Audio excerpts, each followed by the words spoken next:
É um prazer enorme estar aqui batendo esse papo, por muitos motivos, alguns dos quais vocês vão saber já já, porque a gente vai contar a nossa história com o esporte e como a corrida e o esporte têm mudado a nossa vida. Mas, antes de mais nada, a gente queria agradecer a Olímpicos por esse convite, porque a gente acompanha a história da marca e como a Olímpicos tem evoluído com o passar dos anos, não é de hoje, desde que éramos jornalistas, né, Nath? Continuamos sendo jornalistas, não é mesmo? Mas não mais de redação. A gente começou a conhecer essa história do Corre e da Olímpicos quando a gente estava em redação. Hoje nós somos o Inspira e Transpira, Nath Leão e Nath Fusaro. A gente criou uma comunidade para unir e empoderar mulheres por meio do esporte.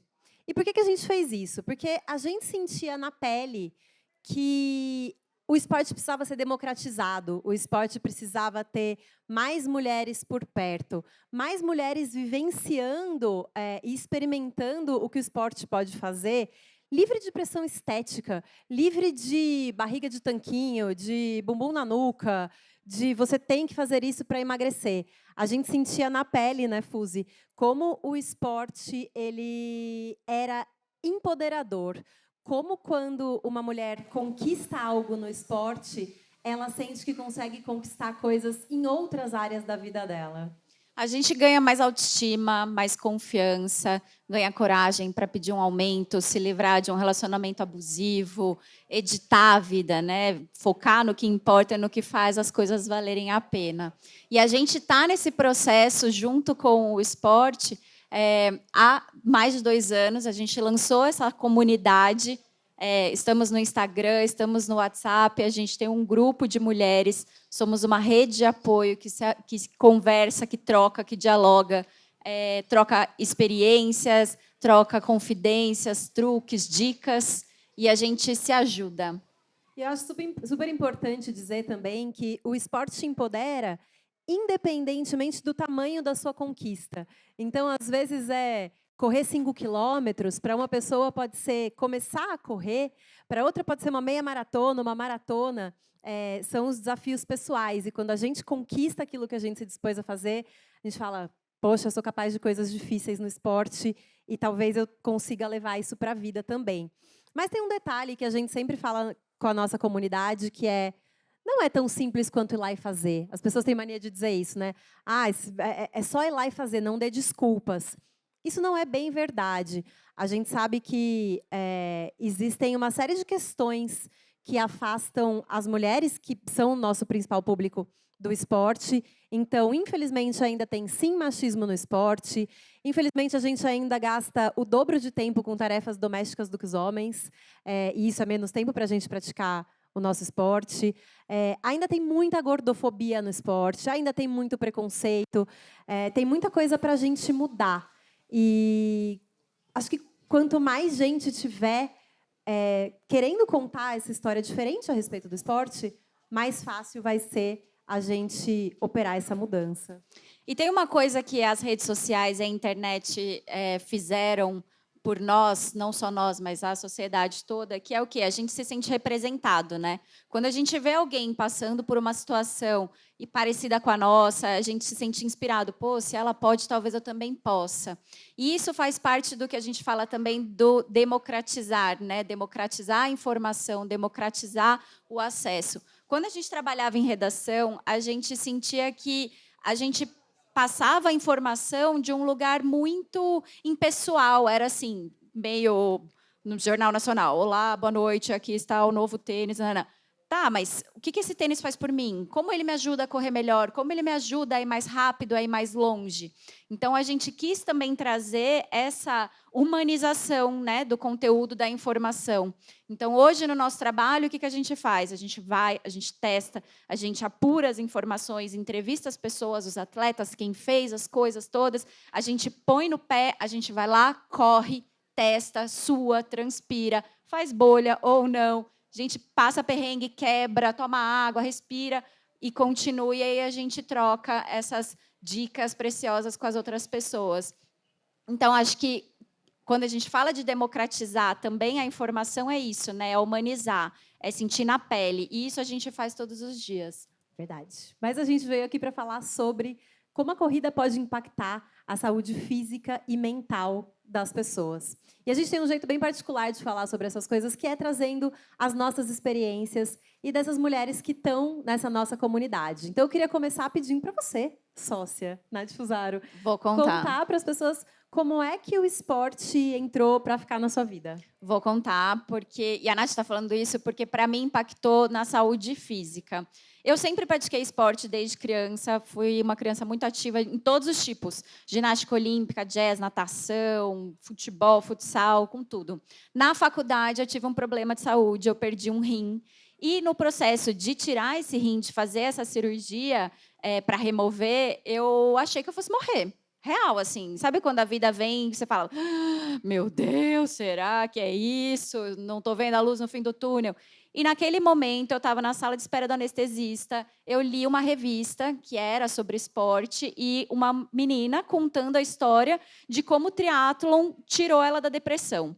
O namorado dela levou ela para fazer triatlo, ela começou a praticar e ela foi sentindo aquela energia contaminar ela de forma positiva todos os dias. Ela foi se empoderando, ela foi melhorando, até que ela conseguiu sair daquele lugar. E eu, naquele momento em que eu estava ali, bem, na sala de espera, sem saber o que ia ser de mim, eu falei, é isso, quer saber? Por que eu não faço isso?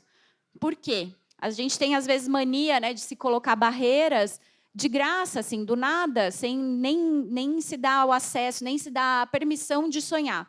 E ali, naquele momento, meio truquei a vida. Eu falei, quer saber? Se eu sair dessa, eu vou fazer triatlon. Demorou ali um tempo, a cirurgia foi meio complicada, mas deu tudo certo. Estou aqui, né, gente? 2015. E comecei a treinar, comecei a me recuperar. 8 meses depois, voltei a ter saúde física ali, força no core, porque depois que eu saí da cirurgia, eu não conseguia nem fazer abdominal, eu não conseguia nem caminhar na esteira. E mais de 1 ano e meio depois, eu fui e fiz a minha primeira prova de triatlon. Um pouco tempo depois, eu completei meu primeiro meio Ironman e estou aí praticando triatlon, fazendo vários esportes até hoje. Só que aquilo mudou, virou uma chavinha na minha cabeça. Por quê? Quando eu cruzei a linha de chegada do meu primeiro triatlon, eu falei, pô, se eu posso fazer isso, se eu estava ali na sala de espera da anestesista, indo para uma cirurgia, fiz a cirurgia, tirei um órgão, e hoje eu estou aqui completando essa prova, eu posso tudo. E aquilo destravou. Aí eu fui, pedi aumento no trabalho, consegui uma promoção. Hoje estou aqui empreendendo. Empreender no Brasil, gente, na pandemia, não é para os fracos. E hoje a gente está super feliz enfim, sentir os efeitos de como o esporte me empoderou, me deu essa confiança para fazer tudo o que eu quero fazer e não o que eu me limitava mais por causa disso. Para mim, foi na saúde física. Para minha sócia, foi na saúde mental. Antes, eu queria dizer que toda vez que você conta essa história, eu penso, se fosse comigo, eu diria, se eu sobreviver, eu vou morar na praia e viver da minha arte. Que, no caso, é nenhuma. Eu não tenho nenhuma arte, então, por isso, enfim, que bom que foi com você que você virou triatleta. Não sei se eu faria uma coisa tão grande assim.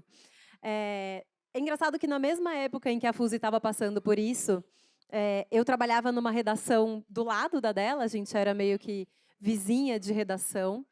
E eu estava passando por um momento que já vinha de alguns anos, de pensar, cara, não estou feliz com onde eu cheguei. Não estou feliz com o que eu estou fazendo na minha vida. Não é possível que seja acordar, pegar o carro, ficar no trânsito, sentar no trabalho, trabalhar, pegar o carro, ficar no trânsito, voltar para casa, comer e dormir. Quem nunca se sentiu um Walking Dead, né? Aquele momento que você sente que a vida entrou no piloto automático, que você não sabe mais nem por que você está fazendo as coisas, você só vai indo, acordando, comendo, dormindo, trabalhando, pagando boleto. Eu estava nesse pique. E aí eu tive uma alergia, eu lembro que eu cheguei no médico e ele falou, querida, você está com estresse. Sei lá, eu tinha 20 e poucos anos, eu me senti tão ridícula, mas tão ridícula. Eu falei, gente, para, estresse, com 20 e poucos anos, todos os privilégios do mundo. Mas eu não estava feliz com a vida que eu estava levando. E aí eu lembro que eu fui para a praia um dia, tentar viver da minha arte, e eu vi uma amiga surfando. Ela desceu a onda, eu olhei e falei, é isso que eu quero fazer. Claro que eu não ia ser, enfim, profissional, já tinha ali uma certa idade para isso. Mas falei, eu vou começar a surfar. E comecei a surfar e mudou minha vida. Assim, as pessoas do trabalho perceberam que mudou minha vida, porque eu chegava num ambiente que estava super pesado, tóxico, as pessoas estavam todas ali muito estressadas, e eu estava numa vibe, já surfei, eu saía de casa, sei lá, 4 e pouco da manhã, enchia um galão de água dessas de água mineral, eu enchia no chuveiro, ia para a praia, surfava, e aí na calçada mesmo, no Guarujá, eu jogava água no cabelo, tirava o sal e ia direto para o trabalho. E as pessoas começaram a falar: "Mas menina, dá para fazer isso?" Eu falava: "Gente, não é que dá?" 10 horas da manhã eu estava sentada na minha mesa trabalhando.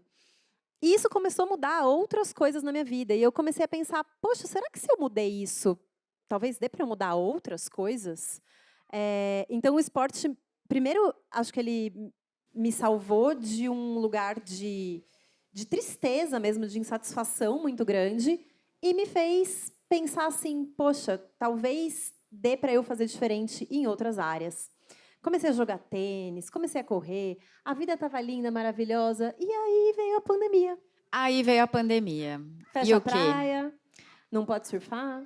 Tudo que fazia bem para a nossa saúde mental foi ralo abaixo. Ficou todo mundo trancado em casa, sem perspectiva. Não precisamos ficar aqui listando tudo que rolou, porque todo mundo viveu. Essa é a única certeza que a gente tem. Mas foi nessa época também que a gente percebeu que não só conosco, mas com todo mundo percebeu o que, que faz a gente feliz de fato, né? O que, que ajuda. O que, que ajuda? Nessa época, a gente falou muito de um conceito que é mais uma imagem, é a máscara do avião. A gente percebeu que a corrida para a gente, porque era um momento em que a gente conseguia sair, ver o mundo e respirar, mesmo que rapidinho, e voltar sem encostar em ninguém, sem encostar em nada, ali tomando todas as precauções, com máscara, mas era um momento em que a gente botava a máscara do avião na gente, para depois a gente conseguir ter forças e conseguir ajudar a nossa família, mesmo que virtualmente, quem estava ali perto da gente, né, Nath? E foi uma coisa de ressignificar a corrida, para mim, pelo menos. Porque eu lembro que antes da pandemia, eu corria no Ibira. E aí eu pensava assim: "Ai, gente, tem que fazer treino longo no Ibira, é tão curto esse percurso, eu vou ter que dar 6 voltas, ai, que preguiça, podia ter um percurso mais longo." E aí, na pandemia, eu virei e falei assim: "Cara, eu vou correr em volta do meu quarteirão, porque é a única coisa que eu me sinto segura para fazer, sinto que eu não vou estar me colocando em risco, colocando outras pessoas em risco." E eu literalmente corria em volta do quarteirão. E isso foi mudando para mim a relação com a corrida, porque antes disso eu me lesionei correndo. Eu corri meias maratonas e a pressão por um desempenho, a pressão por evoluir, me machucou e começou a tirar o prazer da corrida. Uma coisa que era para ser curtição, que era para ser uma coisa que eu fazia ali com o meu marido, com as minhas amigas, começou a virar um: "Poxa, meu pace não está tão bom quanto eu gostaria. Eu não estou progredindo como eu gostaria." E aí, depois da pandemia, eu comecei a correr em volta do quarteirão, igual um ratinho. Acho que eu fiz um buraco em volta do quarteirão da minha casa, inclusive. Mas eu corri e pensava assim: "Cara, eu estou viva. Eu estou viva, olha que privilégio. Nossa, meu corpo está forte, olha que privilégio. Eu consigo respirar, olha que privilégio." Até hoje eu fico arrepiada de pensar isso, porque era o momento em que eu saía da frente da televisão, onde a gente estava vendo todas aquelas notícias horríveis, o nosso mental estava muito abalado. A coisa de você estar dentro de casa, todo o tempo, o trabalho foi para dentro de casa, a família foi para dentro de casa. E, mais uma vez, falando, claro, de um lugar de privilégio, muita gente sofreu muito mais isso, mas esse momento de correr em volta do quarteirão era, para mim, o sinônimo de estar viva. E aí eu olhei para a corrida de novo com gratidão, mudou a minha relação com a corrida. Com certeza. A Nath tem um apelido para mim que é Fritney. Ela brinca que quando eu não corro, eu fico Fritney. Sabe quando você fica acelerada, assim, agitado, tal? Ela fala: "Gata, vai correr, porque eu preciso de você calma, centrada no seu eixo." E aí foi isso que eu descobri que a corrida faz por mim durante a pandemia. Eu ia correr e parece que eu botava tudo em pause. Falava: "Depois eu resolvo todos os problemas, depois a gente vê como é que a gente vai sair dessa, como é que eu vou segurar essa onda. Agora o que eu posso fazer por mim é transpirar, tirar tudo isso, desopilar toda essa ansiedade, essa angústia." E aí eu voltava para casa mais tranquila, calma. Isso, claro, a gente está falando de um benefício mental, comportamental, mas tem também todo o lado físico, né, fisiológico. Então, assim, quem aqui não passou aquele momento da pandemia tomando vinho, comendo porcaria, assim, tipo, deitado no sofá ali, sabe quando você fala, chega, não, por que eu estou fazendo tudo que eu estou fazendo? Engordou uns quilos, todo mundo, né, passou por esse momento. Quando eu voltei a correr, eu melhorei a qualidade do meu sono, o sono começou a regular, porque você gasta energia, você fica com o corpo cansado. Aquele clássico, cansar o corpo para descansar a mente. Então, regulou o meu sono, eu comecei a comer melhor, escolher a qualidade dos alimentos, deixei um pouco o brigadeiro de lado, diminuí um pouco o vinho, tal, fui voltando aos poucos. E num momento em que começou a flexibilizar, começou a abrir de novo, eu falei, tá bom, agora então eu preciso de algo que me dê motivação. E aí eu inventei um desafio, eu nunca tinha corrido maratona. E eu corri uma maratona freestyle, aqui na Marginal Pinheiros, na ciclovia Bruno Covas, ali na... esqueci o nome. Parque Bruno Covas. Corri ali 42 quilômetros pela primeira vez na minha vida. E, durante o treinamento, era o meu momento feliz dos fins de semana, sábados, em que eu saía, botava tudo em pausa, botava uma playlist e corria pela cidade. Vocês já correram pela cidade, gente? Assim, tipo, sem rumo. Sai para correr, corre. Que nem louca. Para ali na farmácia, compra uma água, para no posto, compra uma água. Sai para correr pela cidade. Você vê o lugar onde você habita, o lugar onde você mora, a vida como ela acontece, com outros olhos. E aquilo me deu muita alegria, assim. Depois que eu voltava dos longos, eu sentava, tomava assim o meu café da manhã, comia meu ovo, eu falava assim, nossa, que bom, tá bom, é isso, vai dar tudo certo, vamos voltar. Mas Gente, queria dizer que foi ótimo para a nossa sociedade. Ela fica muito mais legal depois que ela corre. isso é real, eu acredito. Mas, ok, gatas, a gente já entendeu, corrida faz tudo por nós, ajuda, tem muitos benefícios físicos, mentais. Queremos começar a correr. O que a gente faz? Menina, para começar, corre, né? Bota o tênis, experimenta. E a gente tem essa comunidade, o Inspira e Transpira também está no WhatsApp. E a gente, às vezes, as meninas que estão lá, elas falam para a gente, eu tô muito feliz porque eu consegui correr 5 quilômetros. Eu sei que é pouco. E a gente sempre fala para elas, não, não é pouco. Não é pouco. Pode ser pouco para quem corre 42, mas você sabe qual é o seu desafio. Você sabe qual é a sua rotina, o que custa para você colocar aquilo no seu dia hoje. E eu acho que, para mim, a primeira dica prática, que foi uma coisa que me serviu muito na pandemia e que eu trouxe para cá, é o que é inegociável para você? O que você não abre mão de jeito nenhum? Você precisa ter isso claro para você e as pessoas que convivem com você também precisam ter isso claro. Porque eu sinto que na pandemia ficou muito ok você dizer, olha, eu preciso de um tempo para mim. Eu preciso de meia horinha nesse dia para mim. E as pessoas compreendiam. Mas isso tem que seguir para depois da pandemia, né? A gente precisa de um tempo nosso, a gente precisa de um tempo só para a gente.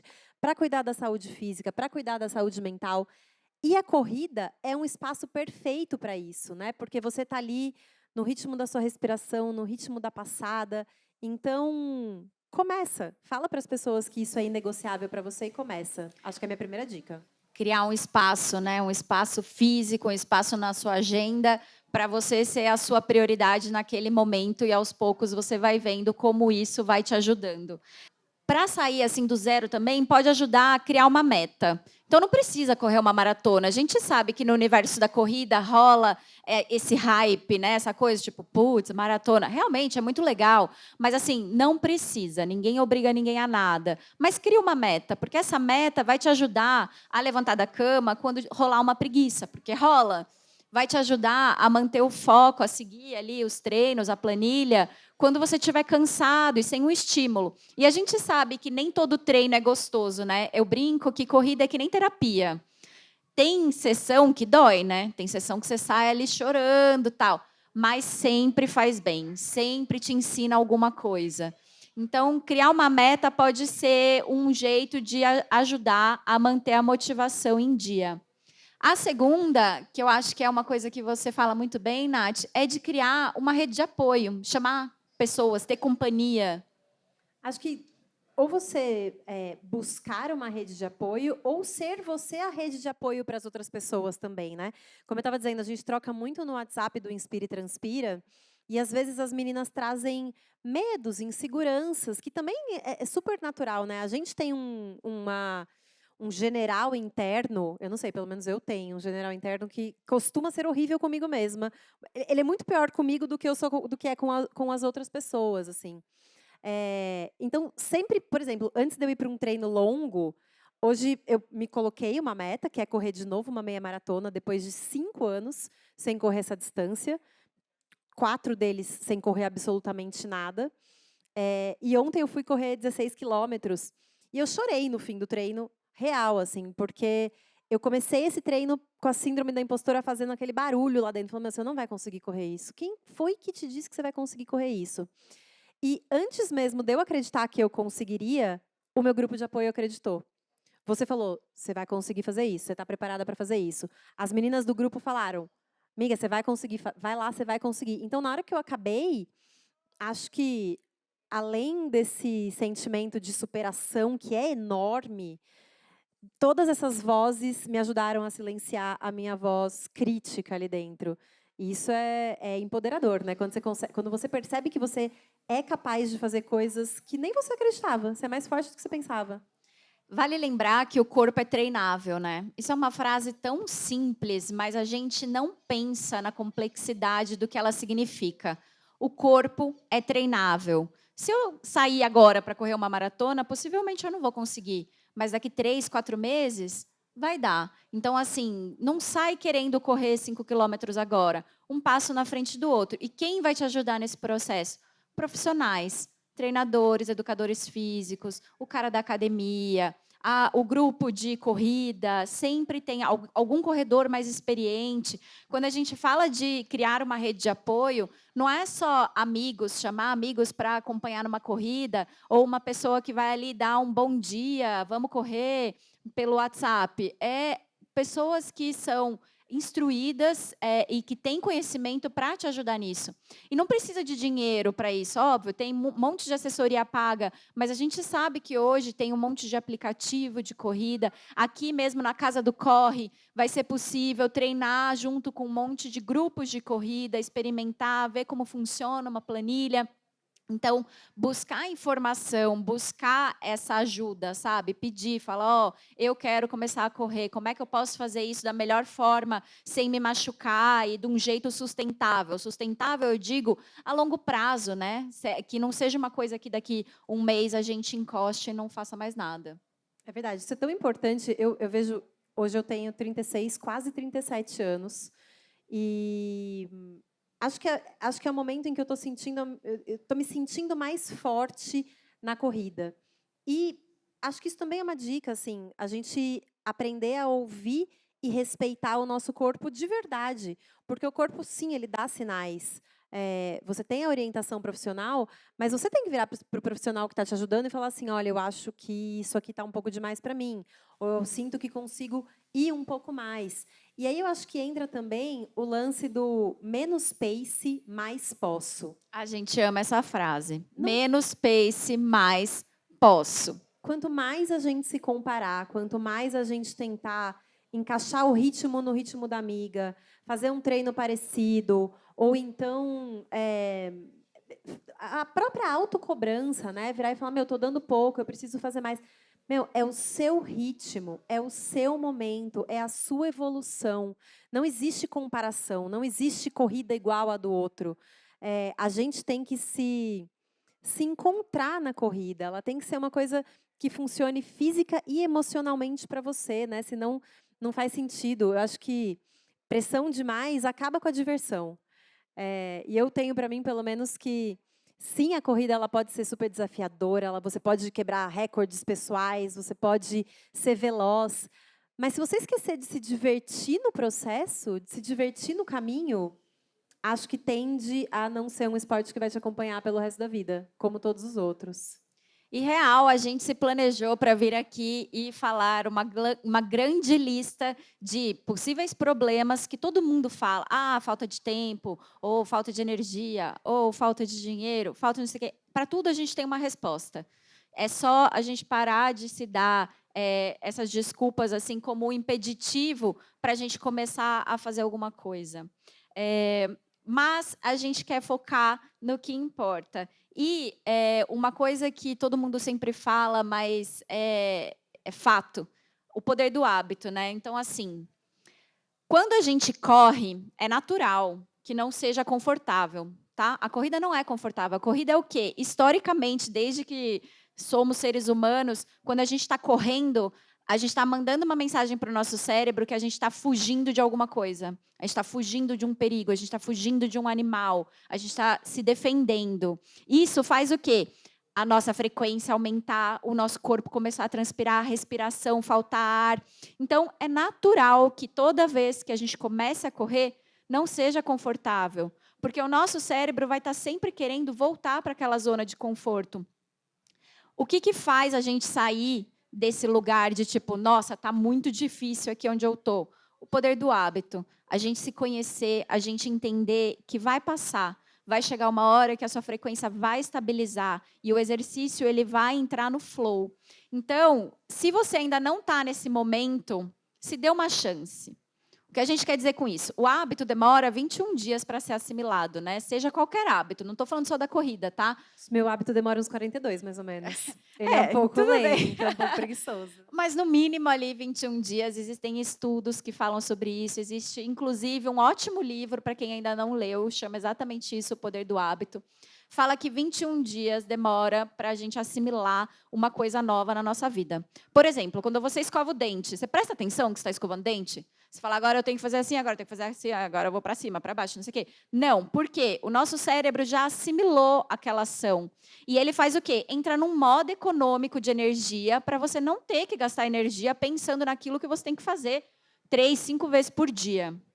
Então, quando você assimilar o hábito do exercício, o hábito da corrida, você não vai mais perder tanto tempo, energia pensando, sofrendo com aquilo. Então, a gente gostaria de dar essa dica. Se dê a chance, experimente. Experimenta a corrida por 21 dias. Veja como ela se encaixa, como você encaixa ela na sua rotina. Que horas é melhor para você correr? Você é uma pessoa matinal? Você prefere acordar às 6 horas da manhã e correr antes do trabalho? Eu sou dessas, tá? Eu derreto depois das 6 da noite.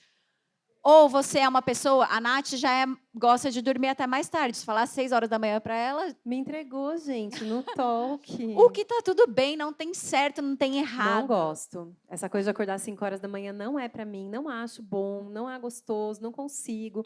O despertador toca, eu vou lá assim, ó, como que nada, já desliguei e fui. E aí o que funciona para mim? Lembrar a minha motivação. Por que eu estou fazendo aquilo? Eu sinto que às vezes a gente começa a correr ou começa a fazer qualquer outra coisa e a gente não sabe muito bem por quê. Ah, porque disseram que eu tenho que fazer? Porque o médico falou que eu preciso fazer? Às vezes uma motivação fraca ou você não ter encontrado a sua real motivação. Ou uma motivação que mora nos outros. É Em exatamente tempos de isso. redes sociais, a gente vê que muita gente faz as coisas para mostrar que fez, para postar que fez. E isso é uma motivação que não vai durar quando estiver chovendo e você quiser ficar na cama. A hora que doer. Então, acho que ter muito clara a motivação para aquilo é o que vai te ajudar quando ficar difícil. Então, eu, por exemplo, trago muito para minha memória o meu sentimento quando eu consegui cruzar a linha de chegada da meia maratona. Eu corri 2 vezes. E eu me lembro como se fosse hoje, assim, eu lembro de ter me sentido a pessoa mais poderosa do mundo. Eu lembro de olhar e falar assim: "Meu, eu realmente sou mais forte do que eu imaginava. Eu quero sentir isso aqui mais vezes. Eu quero sentir isso aqui mais vezes". Então, quando eu vejo que está difícil, é essa motivação que eu busco. É essa motivação de eu quero me sentir daquele jeito de novo. Eu quero sentir que eu sou capaz de fazer isso. E isso me faz continuar, isso me faz seguir em frente. E cada um tem a sua motivação. Para algumas pessoas eu quero correr com meu filho, com a minha filha, quando ela estiver maior. Eu tenho uma enteada de 9 anos, esses dias ela fez uma corrida, gente do céu, eu fiz um papelão. Eu torci, assim, ó, aos gritos, era uma corrida de 200 metros. Mas eu gritei tanto que a criança quase caiu, tropeçou, de tanto que eu estava gritando. E essa é uma motivação legal para quem tem filho, para quem tem criança. Ou então, eu quero viajar para correr, eu quero ter mais saúde, meus exames não estão legais, eu quero... Mas vamos ter claro isso em mente quando a gente sai para correr, para ultrapassar esses momentos difíceis e chegar aí nesse lugar gostoso que você falou de tá no flow, tá rolando. Eu sinto muito flow correndo. E eu acho que a motivação, ela vem de vários lugares, né? Para mim, hoje, além de ser menos fitness no dia a dia e deixar minha sócia feliz também, porque senão eu explodo o mundo, tem sido curtir e entender quem eu sou em cada contexto. Esses dias eu estava conversando com uma corredora, que inclusive correu hoje a Maratona de Paris, e ela já correu algumas, mas ela falou assim, Nath, eu sinto que cada maratona a gente está num contexto. E eu quero entender quem sou eu na maratona no contexto que eu estou hoje. E aquilo me fez pensar, e é verdade, assim, eu acho que como corredora eu já vivi algumas experiências e eu sempre me surpreendo e sempre fico muito grata e feliz ao completar cada desafio. Mas o mais legal é entender quem a gente é naquele contexto. Hoje, no meu contexto, eu já fui uma corredora freestyle, já corri sem relógio, já corri com vários tipos de tênis, já corri com, sei lá, shorts jeans. Hoje eu sou uma corredora que está buscando performance. Isso significa que eu vou ganhar pódio? Isso significa que eu vou ser a melhor corredora do mundo? Não. O que eu estou buscando é ser uma melhor corredora do que eu fui ontem. É correr o meu quilômetro mais rápido do que eu corria antes. É correr mais longe, correr corrida de aventura, estou buscando experimentar. Isso é muito legal quando você percebe essas diferenças, né? Então, hoje eu estou buscando ser uma corredora melhor e eu estou adorando sentir e perceber como a corrida me ajuda nisso. Porque quando eu chego em casa, eu falo, putz, ela é minha sócia, ela sabe. Eu falo, amiga, hoje eu fiz o meu teste de 3K e eu bati meu recorde. Nossa, eu estou muito cansada, mas eu estou muito feliz. Aquela energia transcende, assim, a gente fica lembrando dias e dias. Então, permita-se experimentar a corrida, dê um tempo para ela virar hábito. Nem sempre é fácil, é como terapia, tem dia que você vai sair com dor ali, chorando, mas você com certeza vai aprender alguma coisa. E entenda também que cada corrida é um contexto. Hoje, se o seu contexto é putz, fiquei sedentário na pandemia, engordei uns quilos, está difícil minha rotina, nanana. Ok, vamos introduzir a corrida de novo, de um jeito mais leve, mais sustentável? Não precisa ser daquele jeito que era antes. Eu queria finalizar dizendo para que a gente celebre as pequenas conquistas na corrida. A gente não tem que esperar correr 42 quilômetros para celebrar. Não tem que esperar. A gente tem que celebrar tudo que a gente é capaz de fazer hoje. Celebrar tudo que o nosso corpo é capaz de fazer e de conquistar. A gente diz muito isso no Inspira e Transpira. Esporte não é sobre um número na balança. Esporte não é sobre o tamanho da roupa que te cabe ou não te cabe. Esporte não é sobre a figura que você vê no espelho. Esporte não é sobre nada disso, assim. O bem maior do esporte não é nenhuma dessas coisas. É realmente você terminar aquilo celebrando tudo que seu corpo saudável e pleno é capaz de fazer. E para isso, você não precisa correr 42 quilômetros. Mas se você quiser, saiba que você consegue, que você é capaz. É um passo depois do outro, como na corrida. E celebre, sabe? Não tem isso... As meninas do grupo Sororidade na Prática dão risada às vezes de mim, porque eu posso chorando. Eu choro A com Fer tudo. tá ali até, temos algumas meninas aqui. Eu choro mesmo, porque eu acho que... De novo, só a gente sabe o que precisou para a gente chegar naquele ponto da corrida. Só a gente sabe o que foi preciso para a gente estar ocupando esse lugar que a gente está ocupando hoje. Então, na corrida e na vida, é um passo depois do outro e repete, repete, repete. E celebra, se aplaude, se dá os parabéns pelas suas pequenas e pelas suas grandes conquistas. A gente é muito mais forte do que a gente imagina. E é um grande privilégio ter saúde para poder correr. Pensem nisso. Eu tive que sentir isso na pele e eu posso falar isso hoje, eu acabei de contar aqui. É um grande privilégio poder ter saúde, para correr. E a gente está falando isso depois de uma pandemia, gente. Então, obrigada a todo mundo que ouviu até agora. Não sei se alguém tem alguma pergunta, se a gente pode abrir o espaço para Obrigada, isso. Olímpicos, pelo convite. Obrigada por nos ouvir e obrigada, Olímpicos. É muito incrível isso que vocês estão fazendo aqui na Casa do Corre, de democratizar a informação e o acesso à corrida. Isso muda vidas. Obrigada.